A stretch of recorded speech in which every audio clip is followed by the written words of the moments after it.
Welcome to Ty and Rye, the Finance Guys Market Mini Report, a short podcast that updates you on the past week's important topics and trends. Remember, this is not an offer to sell, and past performance does not guarantee future returns. Here are Ty Hansen and Ryan Robertson. Hello, welcome to the Market Mini for the week ending March 4th.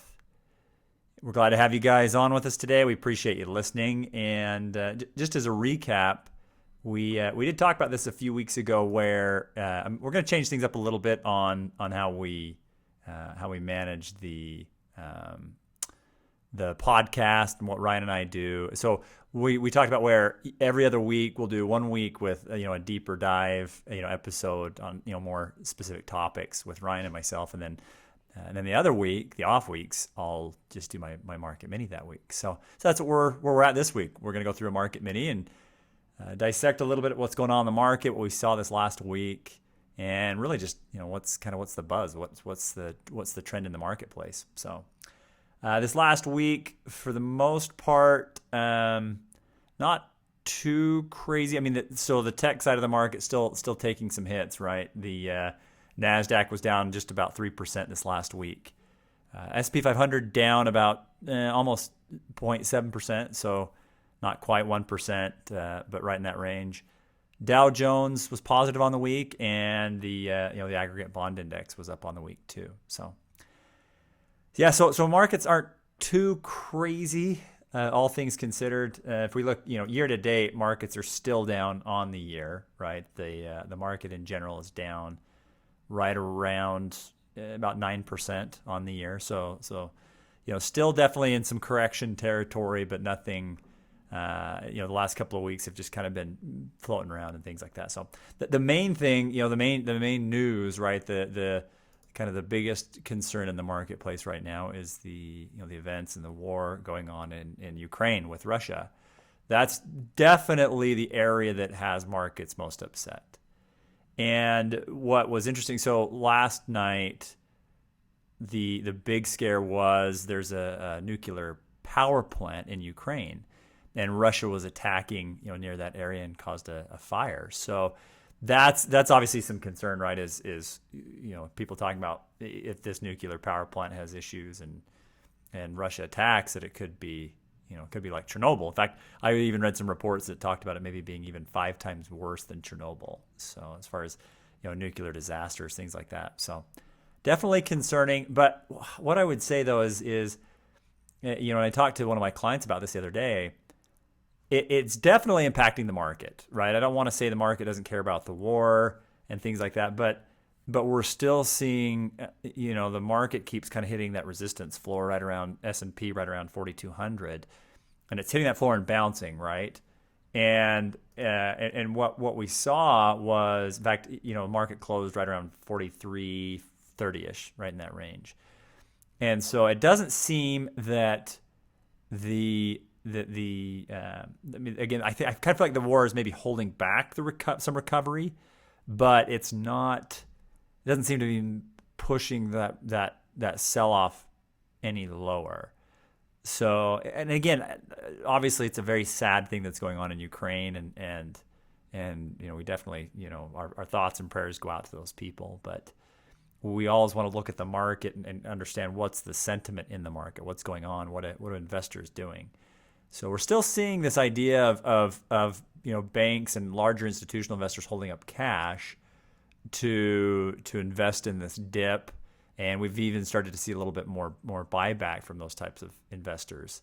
But yeah, nothing so far that's really where we've seen the markets kind of take off and have any kind of major recovery. But all in all, though, we're still staying in that kind of that negative -7, -9% range for the market in general. Also this week too, Bitcoin, Ethereum, definitely still some continued volatility. It looked like we started to see a little bit of a surge there in the crypto markets, but that even looks like it's kind of slowed down in the last few days, is kind of come back. So some other key pieces that were interesting. So today we had some reports come out. So in February, there actually were 678,000 jobs created. It was estimated there would be right around 350 to 400,000 jobs. So actually a lot higher job creation than was expected for February. Also, unemployment dropped down to 3.8%, even though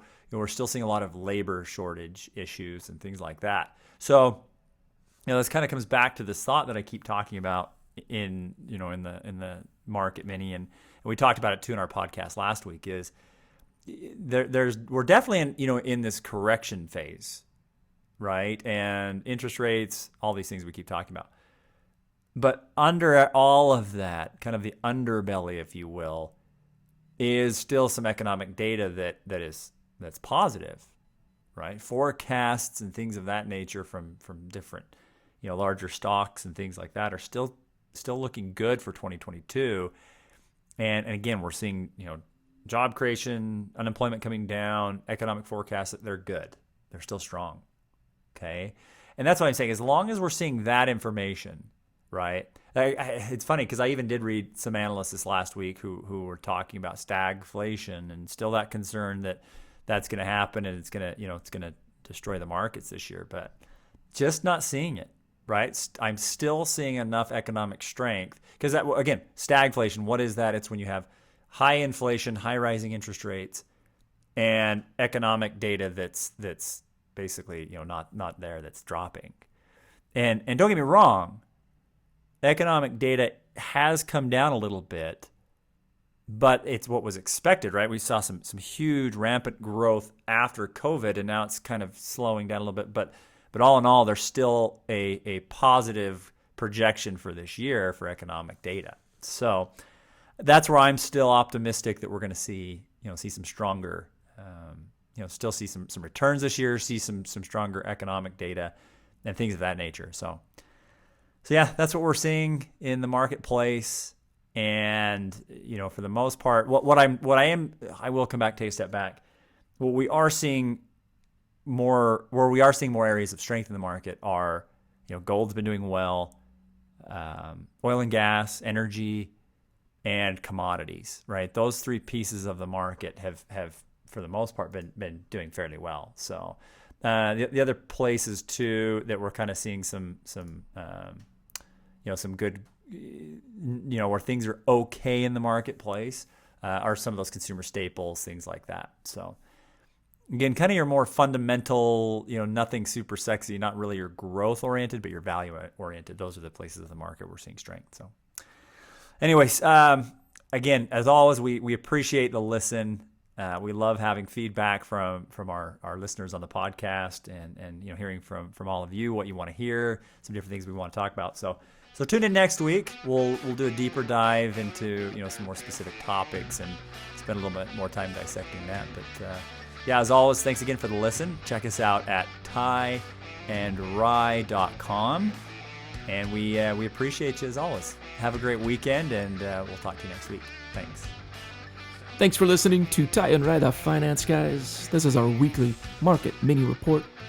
New episodes of this will be put out every Monday, so make sure you don't miss those.